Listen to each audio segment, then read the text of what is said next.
They see my disability, I see my ability. They call me disabled, I call myself differently abled. There are some incidents that happen in your life. Those incidents break you, deform you, but they mold you into the best version of you. And the same thing happened to me. I was 18 years old when I got married. My father wanted me to get married. And all I said was, if that makes you happy, I'll say yes. And of course, it was never a happy marriage. Just about after 2 years of getting married, I met a car accident. Somehow my husband fell asleep and the car fell in the ditch. He managed to jump out, saved himself. I'm happy for him. But I stayed inside the car and I sustained a lot of injuries. The list is a bit long, don't get scared. The wrist was fractured. Shoulder bone and collarbone were fractured. My whole rib cage got fractured. And because of the rib cage injury, lungs and liver were badly injured. I couldn't breathe. I lost urinary bowel control. That's why I have to wear the bag wherever I go. 3 vertebrae of my backbone were completely crushed. And I got paralyzed for the rest of my life. I finally ended up in a hospital where I stayed for 2.5 months. I underwent multiple surgeries. One day, doctor came to me and he said, well, I heard that you wanted to be an artist, but you ended up being a housewife. I have a bad news for you. You won't be able to paint again because your wrist and your arm are so deformed, you won't be able to hold a pen again. Next day, doctor came to me and said, your spine injury is so bad, you won't be able to walk again. Because of your spine injury and the fixation that you have in your back, you won't be able to give birth to a child again. That day, I was devastated. I asked my mother, why me? And that is where I started to question my existence. Why am I even alive? And that is where I realized that the words have the power to heal the soul. My mother said to me, this too shall pass. God has a greater plan for you. I don't know what it is, but He surely has. And in all that distress and grief, somehow or the other, those words were so magical that they kept me going.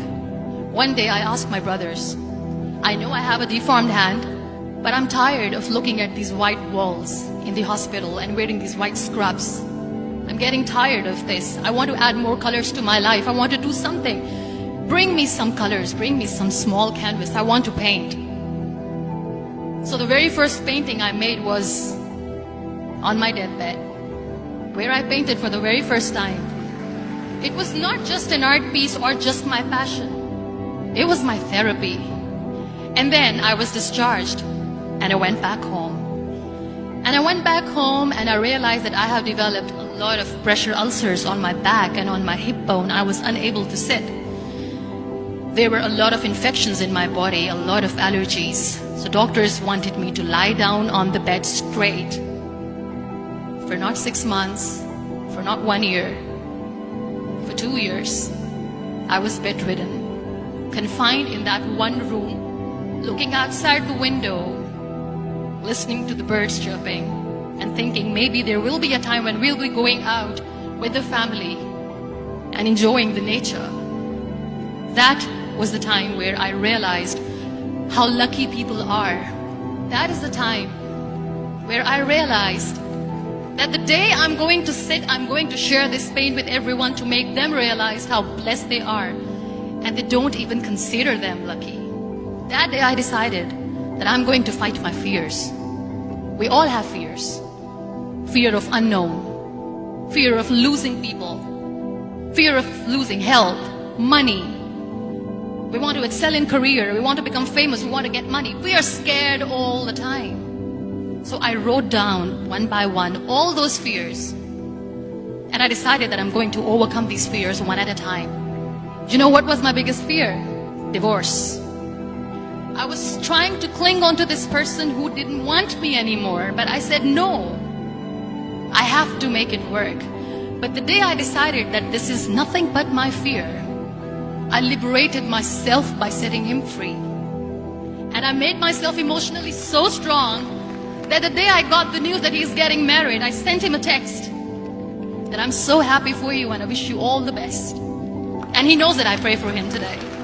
Number 2 was, I won't be able to be a mother again. And that was quite devastating for me. But then I realized there are so many children in the world, all they want is acceptance.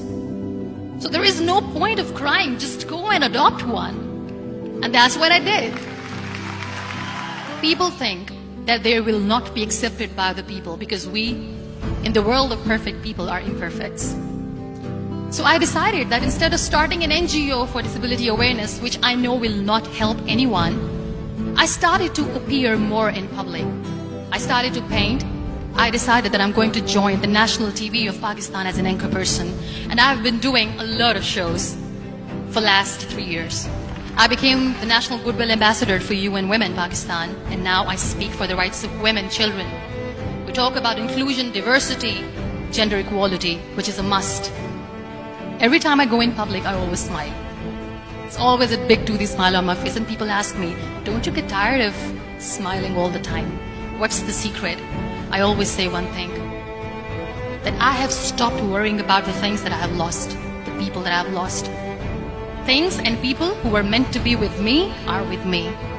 And sometimes, somebody's absence makes you a better person. Cherish their absence. It's always a blessing in disguise. Live your life fully. Accept yourself the way you are. Be kind to yourself. Be kind to yourself. I'll repeat, be kind to yourself, and only then you can be kind to others. Love yourself and spread that love. Life will be hard. There will be turmoils, there will be trials, but that will only make you stronger. So when you accept yourself the way you are, the world recognizes you. It all starts from within.